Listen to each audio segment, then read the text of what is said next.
Hello everyone, welcome to Sadnyan institutes YouTube channel. तर जसं आपल्या सर्वांना माहिती आहे की गेल्या काही दिवसांपासून आपण English vocabulary series, pronunciation series हे आपण कॅरी फॉरवर्ड करतो आहे. We are taking place in all these aspects. तर आता गेल्या काही व्हिडिओजमध्ये आपण पाहिलं की डिफरंट फ्रेजेसना आपण मराठीमध्ये आपण आणि इंग्लिशमध्ये आपण कसं म्हणू शकतो ते आपण पाहिलं. So when it comes to phrases म्हणजेच वेगवेगळे जसं सॉरी आहे, थँक्यू आहे, हे सगळं आपण गेल्या व्हिडिओजमध्ये पाहिलं आहे. सो इन केस जर तुम्ही त्या व्हिडिओज पाहिल्या नसतील तर नक्कीच सज्ञान इन्स्टिट्यूटच्या यूट्यूब चॅनलवर जा आणि त्या व्हिडिओज नक्की पहा. आय एम शुअर त्या नक्कीच हेल्पफुल असतील. अपार्ट फ्रॉम दॅट आपण गेल्या काही दिवसांपासून प्रनाउन्सिएशन सिरीज करत आहोत, जिथे वेगवेगळ्या शब्दांना प्रनाउन्स कसं करायचं आहे, त्या शब्दांचा उच्चार कसा करायचा आहे हे आपण पाहतोय गेल्या काही व्हिडिओजमध्ये. सो ते देखील जर आपण पाहिल्या नसतील तर नक्की जाऊन पहा. तर प्रनाउन्सिएशन म्हणजेच एखाद्या शब्दाचा उच्चार. आता इथे PPTमध्ये तुमच्या स्क्रीनवर तुम्हाला एक फोटो दिसत असेल. हा जो फोटो आहे या फोटोमध्ये दोन कुठल्या इम्पॉर्टंट स्टेप्स आपल्याला फॉलो करायच्या आहेत प्रनाउन्सिएशनच्या वेळेला. कुठल्याही शब्दाचा उच्चार करताना कोणत्या दोन स्टेप्स इम्पॉर्टंट आहेत ते इथे दिले आहेत. पहिलं म्हणजे decide on the option of English. म्हणजे तुम्हाला कुठला ॲक्सेंट प्रिफर करायचा आहे हे तुम्ही लक्षात ठेवा. तुम्हाला अमेरिकन ॲक्सेंट हवा आहे, इंडियन ॲक्सेंट हवा आहे, फ्रेंच ॲक्सेंट हवा आहे, ब्रिटिश इंग्लिश ॲक्सेंट हवा आहे, या सगळ्या गोष्टींवर तुम्ही मेक शुअर की तुम्ही फोकस कराल.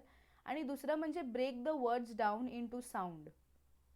म्हणजेच जेव्हा पण कुठल्याही शब्दाचं प्रनाउन्सिएशन करायचं असेल, उच्चार करायचा असेल, तेव्हा मेक शुअर की त्या शब्दाला तुम्ही दोन पार्ट्समध्ये डिवाईड करा. याच्यामुळे काय होतं तर जेव्हा तो वर्ड तुम्ही प्रनाउन्स करणार असाल, त्या शब्दाचा तुम्ही उच्चार करणार असाल, तेव्हा it becomes easy for you to pronounce that word. म्हणजे जेव्हा ते दोन ब्रेक केलेले शब्द तुम्ही जोडता एकत्र, तो पर्टिक्युलर वर्ड प्रनाउन्स होतो किंवा त्या पर्टिक्युलर शब्दाचं प्रनाउन्सिएशन किंवा उच्चार होतो. सो मेक शुअर की यापुढे जेव्हा पण प्रनाउन्सिएशन असेल तेव्हा तुम्ही या दोन स्टेप्सना फॉलो करा. ॲक्सेंट्स क्लिअर ठेवा आणि शब्दाला ब्रेक करा, तो शब्द मोडा आणि मग त्याला जोडा. तो it will become very easy for you to pronounce specific words. चला तर मग आपण सुरुवात करूया आपल्या आजच्या लेक्चरला. तर आपला पहिला शब्द आहे टेक्नॉलॉजी. आता आपल्याला माहिती आहे टेक्नॉलॉजी म्हणजे काय आहे. टेक्नॉलॉजी म्हणजेच धोरणा. सो या शब्दाचा उच्चार आपण कित्येकदा टेक्नॉलॉजी असं बोलताना ऐकलं असेल, पण ते करेक्ट नाही आहे ऑब्व्हियसली. सो टेक्नॉलॉजी नाही आहे ते, इट्स टेक्नॉलॉजी. तर टेक्नॉलॉजी म्हणताना इथे त्याचं ब्रेकेज दिलं आहे. जसं यापूर्वीच्या काही वेळापूर्वी मी तुम्हाला जसं सांगितलं की ब्रेक द वर्ड्स, त्या शब्दांना जेव्हा आपण ब्रेक करतो it becomes easy for us to understand. तो शब्द समजणं, त्याचं उच्चारण आपल्याला समजणं इझी होतं. So technology, always it's technology and not technology. Next आहे एस्प्रेसो. आता espresso is nothing but a type of a black coffee. ह्याला ब्लॅक कॉफी असं आपण म्हणू शकतो. It's a kind of a filter coffee, जी ब्लॅक कॉफी. तर espresso, तर आपण हे कित्येक तरी वेळेला एक्सप्रेसो असं बोलताना ऐकलं असेल. त्याचं स्पेलिंग ESPRESSO असं आहे. सो ते एस्प्रेसो असं होतं. सो मेक शुअर यापुढे बोलताना एक्सप्रेसो नाही, एस्प्रेसो असं म्हणा. आपला नेक्स्ट वर्ड आहे ब्रेकफास्ट. ना ॲज वी नो ब्रेकफास्ट आपल्याला माहिती आहे काय आहे. याचं स्पेलिंग आहे BREAKFAST. नाव इथे आपल्याला थोडं लक्ष द्यायचं आहे. आता याचं जर आपण ब्रेकेज करायला गेलो, याला ब्रेक करायला गेलो, याला वेगळं करायला गेलो तर ब्रेक आणि फास्ट असं होतं.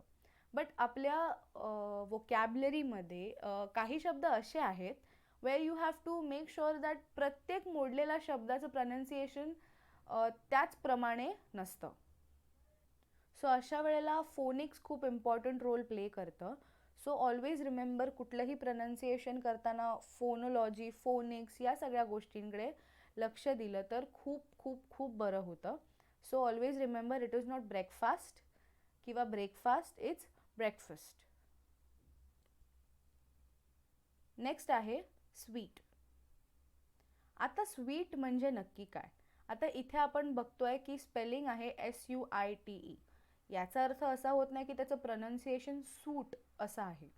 आय नो सूट म्हणजे डिफरंट, ते कोट इज डिफरंट, ते SUIT असतं. हे स्वीट आहे. आता स्वीट म्हणजे इज नथिंग बट एक हॉटेलच असतं, एक हॉटेल रूम असते, पण ती खूप स्पेशियस आणि मोठी असते. So sweet is nothing but एक मोठी हॉटेल रूम जी मोस्ट प्रोबेबली बिग कंपनीज, मोठ्या companies, actors actresses for example, या सगळ्या हे सगळी लोक जे बुक करतात ते स्वीट्स असतात. So it's sweet. Again spelling is SVEET, not SWEET. So ते सूट नाही, इट इज स्वीट. तर यापुढे लक्षात ठेवा, त्याला प्रनाउन्स करताना स्वीट असंच प्रनाउन्स करा. नेक्स्ट आहे व्हायलन्स. आता व्हायलन्स या शब्दाचं स्पेलिंग आहे VIOLENCE.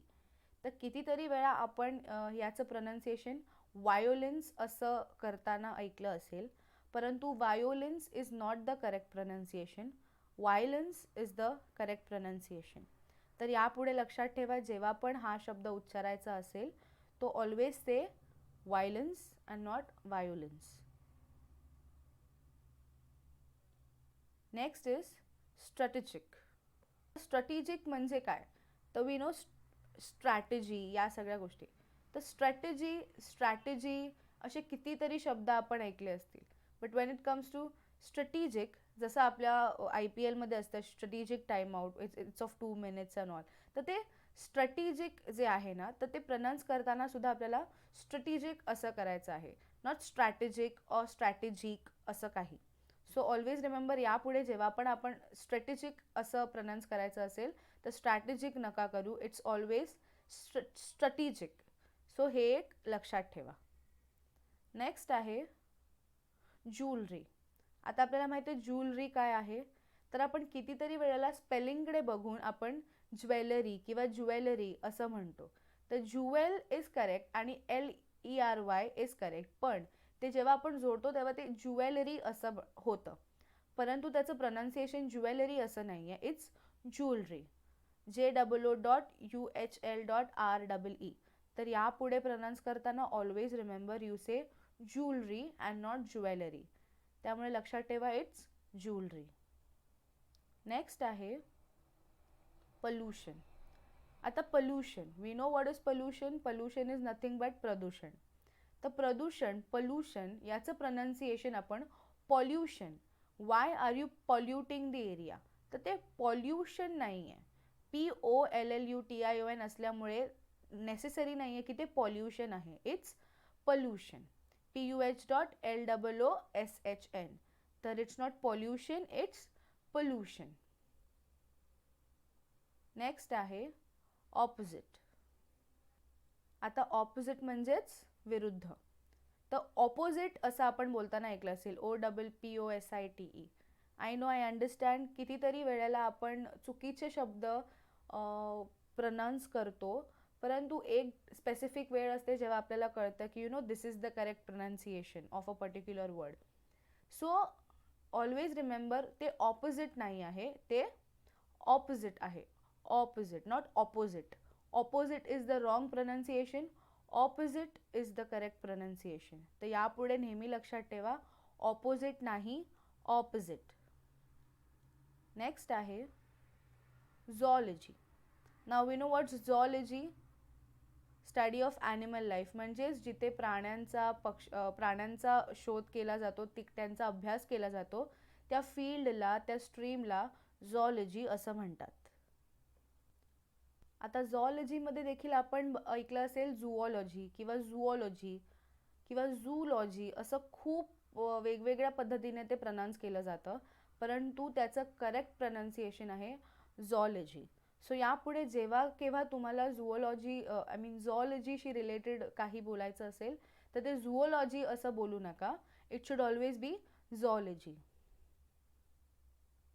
नेक्स्ट आहे ॲडजेक्टिव्ह. सो आपल्याला माहिती आहे ॲडजेक्टिव्ह म्हणजे काय आहे. तर ॲडजेक्टिव्हला आपण खूप वेळेला ॲडजेक्टिव्ह, अडजेक्टिव्ह असं बोलताना ऐकलं असेल. म्हणजे इट हॅज डिफरंट प्रनन्सिएशन. प्रत्येक शब्दाचे वेगवेगळे प्रनन्सिएशन्स आहेत, वेगवेगळे उच्चार आहेत, वेगवेगळे ॲक्सेंट्स आहेत.